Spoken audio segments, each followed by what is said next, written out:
A very good morning, TY BSc student. Yesterday we have to complete it. Study of some important polymers in which we have to complete one concept. Name of that concept polyethylene. ना PE म्हणजेच polyethylene. हा concept आपण मागच्या lecture मध्ये बघितलं.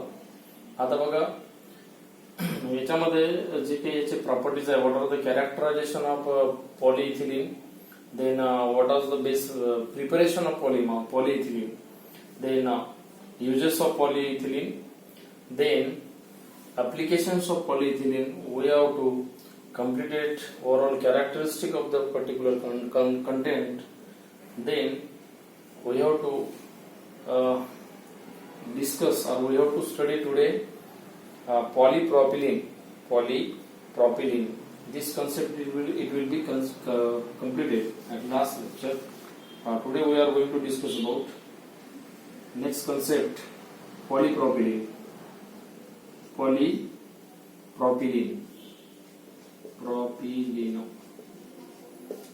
The abbreviation of this molecule PP, polypropylene. तर बघा विद्यार्थी मित्रांनो, हा जो समजा कन्सेप्ट आहे it is relevant of preparation of polypropylene.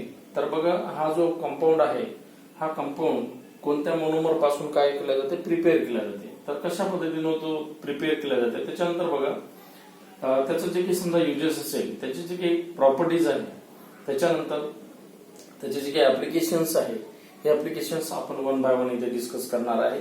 तर बघा polypropylene is an important hydrocarbon polymers. म्हणजे बघा हायड्रोकार्बन कंटेनिंग पॉलिमर आहे हा.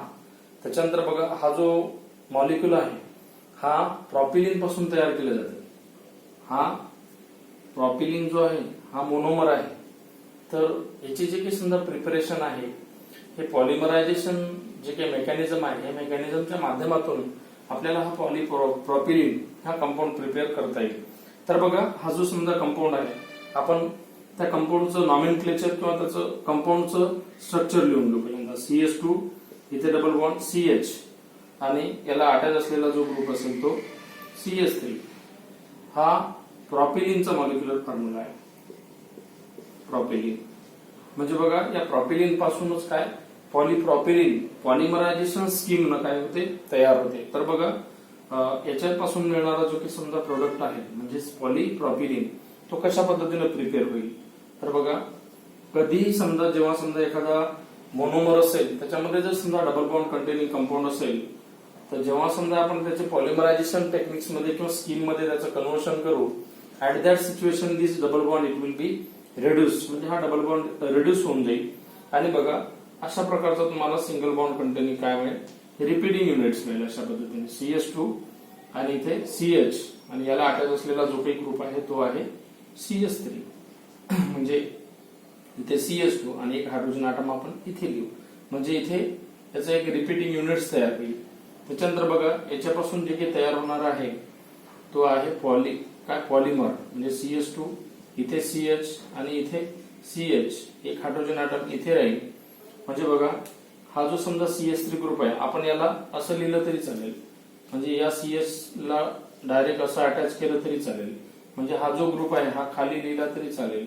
म्हणजे अशा पद्धतीनं, म्हणजे इथे CH आणि इथे CH3 अशा पद्धतीनं लिहिलं तरी चालेल. म्हणजेच बघा हा याचा काय पॉलिमर आहे. दिस इज काय पॉलीप्रॉपिलीन. म्हणजे अशा पद्धतीनं म्हणजे जे काही समजा मेकॅनिझम आहे कशाची, पीपीची किंवा पॉलीप्रॉपिलीनची, तर अशा पद्धतीनं तुम्हाला करता येईल. दिस इज द मेकॅनिझम ऑफ काय पॉलीप्रॉपिलीन. म्हणजे दिस इज पॉलिमरायझेशन स्कीम.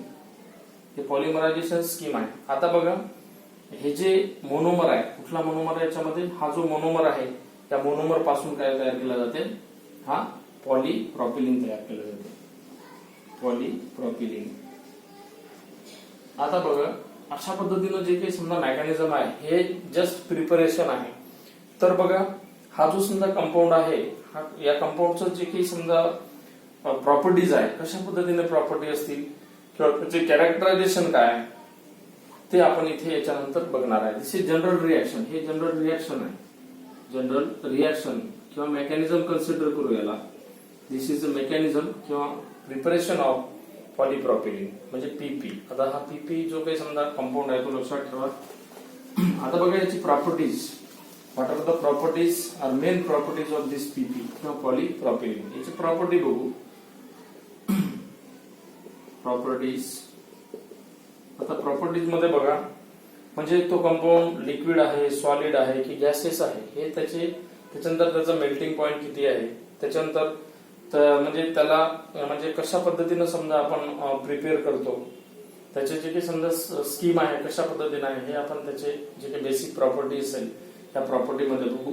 तर पहिली जी काही समजा प्रॉपर्टी आहे तर काय म्हटलेलं आहे की हायेस्ट नोन इंडस्ट्रियल पॉलिमर. म्हणजे हा जो समजा कंपाऊंड आहे जनरली याला इंडस्ट्रियल पॉलिमर असं म्हटलेलं आहे. इट इज इंडस्ट्रियल काय polymer.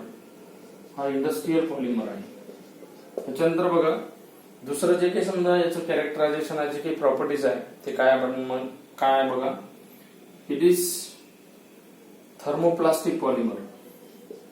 It is thermoplastic polymer. म्हणजे बघा थर्मोप्लास्टिक आपण मागच्या लेक्चरला बघितलेलं आहे. थर्मोप्लास्टिक म्हणजे एकदा जर समजा त्याला कुठला साईज आकार जर दिला असेल तर त्याला परमनंट त्याचं म्हणजे हे होऊन जाईल. म्हणजे त्याला परमनंट चेंज असं कन्सिडर करू. There is no interfere of that particular plastic. म्हणजे त्याच्यामध्ये कुठल्याच प्रकारचा आपण चेंजेस नाही करणार. अशा प्रकारच्या जे काही प्लास्टिक आहे त्याला थर्मोप्लास्टिक असं म्हटलेलं आहे. आणि this thermoplastic it will be prepared to provided heat.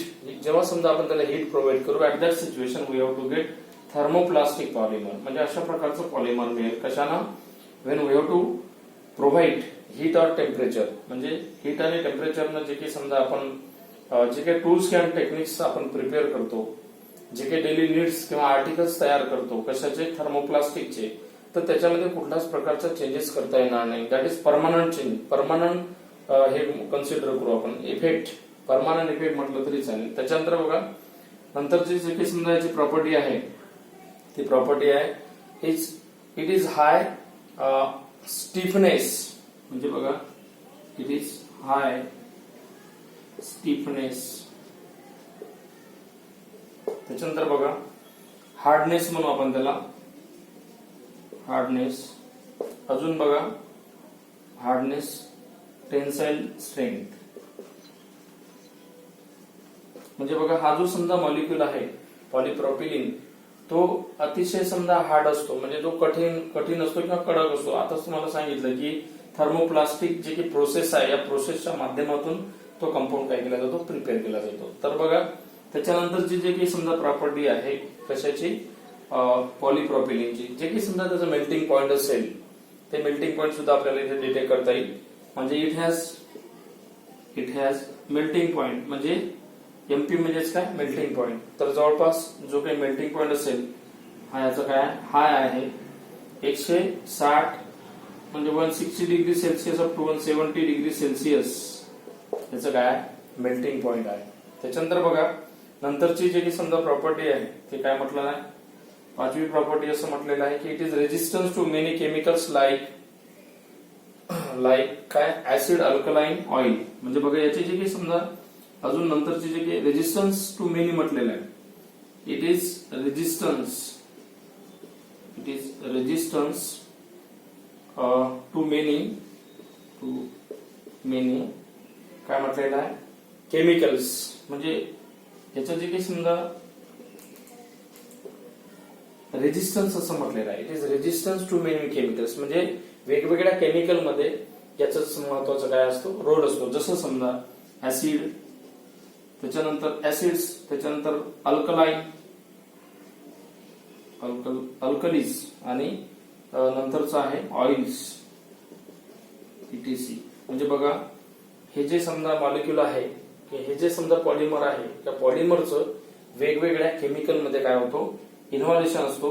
जसं समजा ऍसिड आहे, अल्कलीज आहे, ऑइल आहे, त्याच्यामध्ये हा पीपी जनरली काय असतो इन्व्हॉल्व असतो किंवा पार्टिसिपेट असतो किंवा त्याच्यापासून काहीतरी वेगवेगळ्या प्रकारचे असे अल्कलीज कंपाऊंड किंवा ऍसिड तयार केले जाते. त्याच्यानंतर बघा अजून याचं नंतरचं एक समजा काय आहे प्रॉपर्टी आहे, it is resistance to oxidation. म्हणजे बघा याची जी की समजा नंतरची प्रॉपर्टी आहे म्हणजे हा ऑक्सिडायझिंग एजंट आहे. It is resistance to oxidation. To oxidation म्हणजे बघा हा जो समजा कंपाऊंड आहे हा याचं ऑक्सिडेशन रिएक्शन सुद्धा काय होतो म्हणजे फॉर्म होतो याच्या माध्यमातून. त्याच्यानंतर बघा अजून एक प्रॉपर्टी आपण लिहू. It is एक्सेलंट mechanical properties. म्हणजे बघा अतिशय महत्वाची आणि चांगली प्रॉपर्टी आहे. इट इज काय म्हटलेलं आहे, it is एक्सेलंट. It is एक्सेलंट mechanical properties. It is एक्सेलंट mechanical properties म्हणजे बघा याचे जे काही समजा सगळे जे काही प्रॉपर्टीज आहे हे अतिशय महत्वाचे आणि चांगले आहे, इझी आहे. कुठल्याही समजा रिएक्शन मध्ये कुठल्याही पॉलिमर मध्ये याचं जे काही पार्टिसिपेट आहे किंवा इन्व्हॉल्युशन आहे. त्याच्यानंतर हा जो समजा कंपाऊंड आहे हा अतिशय हार्ड आहे. त्याच्यानंतर याच्यामध्ये जो काही समजा इफेक्ट होतो तो परमानंट इफेक्ट याच्यामध्ये काय होतो फॉर्म होतो. तर अशा प्रकारचे हे पीपी जो काही समजा कंपाऊंड आहे जो काही पॉलिमर आहे म्हणजेच पॉलिप्रॉपिलिन याचे अशा प्रकारचे प्रॉपर्टीज आहे, फिजिकल प्रॉपर्टी असं कन्सिडर करू. त्याच्यानंतर बघा याचे काहीतरी युजेस. नंतर हा जो समजा मॉलिक्यूल आहे हा कशा कशासाठी जनरली यूज केला जातो किंवा युटिलाइज केला जातो, इम्प्लिमेंट केला जातो ते आपण इथे बघणार आहे. Uses of ppm. Uses of पीपी. पीपी म्हणजेच काय पॉलिप्रॉपिलिन. आता बघा याचे युजेस बघू आपण आता कशाचे पीपीचे. तर बघा पहिलं जे काही समजा यूज आहे आपण असं कन्सिडर करू की हा जो समजा मॉलिक्यूल आहे आता सांगितलं तुम्हाला इट इज थर्मोप्लास्टिक पॉलिमर. म्हणजे it is use as a thermoplastic polymer. म्हणजे हा मॉलिक्यूल अशा प्रकारचा असतो. जनरली जे काही समजा आर्टिकल्स तयार करतात तर थर्मोप्लास्टिक प्रोसेसनं किंवा स्कीमनं तयार करतात. कारण की एखादा आर्टिकल तयार झाल्यानंतर त्याच्यामध्ये कुठल्याच प्रकारचा चेंजेस आपल्याला करता येणार नाही, त्याला करता येणार नाही अशा प्रकारच्या मॉलिक्यूलला थर्मोप्लास्टिक पॉलिमर असं म्हटलं जाते. म्हणजे हे त्याचं पहिलं काय आहे यूज आहे. त्याच्यानंतर बघा दुसरं यूज बघू. It is making for bottles. म्हणजे बघा हा जो समजा मॉलिक्यूल आहे वेगवेगळ्या फॉर्म मध्ये किंवा वेगवेगळ्या समजा आर्टिकल्स मध्ये काय केलं जाते याला इन्व्हॉल्व केलं जाते. याच्यापासून वेगवेगळे टूल्स अँड टेक्निक्स तयार केले जाते. It is use for making bottles. त्याच्यानंतर टॉईज. त्याच्यानंतर articles.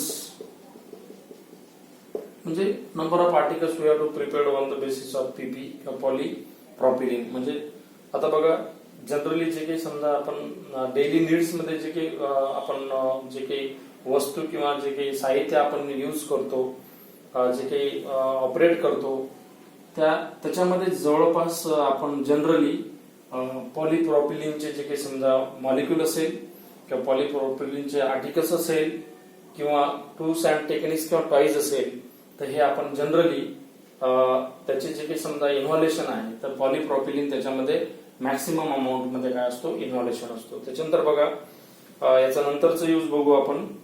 It is use as a refrigerator. म्हणजे बघा या रेफ्रिजरेटर मध्ये सुद्धा याचा यूज केला जाते. It is use in refrigerator. म्हणजे रेफ्रिजरेटर मध्ये सुद्धा याचं काय केलं जाते जनरली यूज केले जाते. त्याच्यानंतर बघा टीव्ही जे काही त्याच्यामध्ये जे काही केबल्स वगैरे असतील त्याच्यामध्ये सुद्धा असतो टीव्ही केबल. टीव्ही केबल्स मध्ये सुद्धा काय असतो पॉलिप्रॉपिलिन असतो. त्याच्यानंतर चेअर्स मध्ये त्याच्यानंतर हा जो पेन आहे हा सुद्धा म्हणजे जनरली पॉलिमरचाच आहे.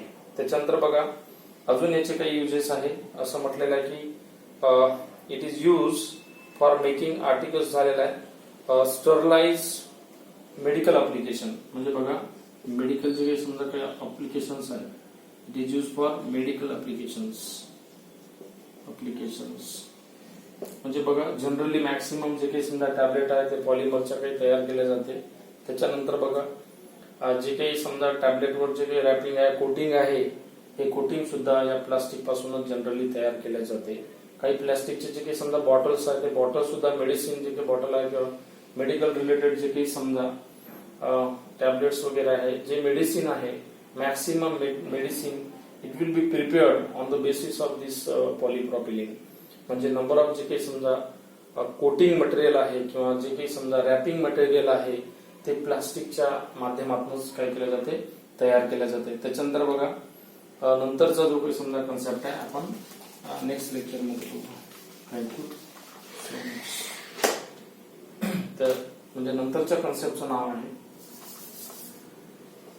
नेक्स्ट कन्सेप्ट पॉलीविनाइल क्लोराइड म्हणजे PVC, पॉलीविनाइल क्लोराइड.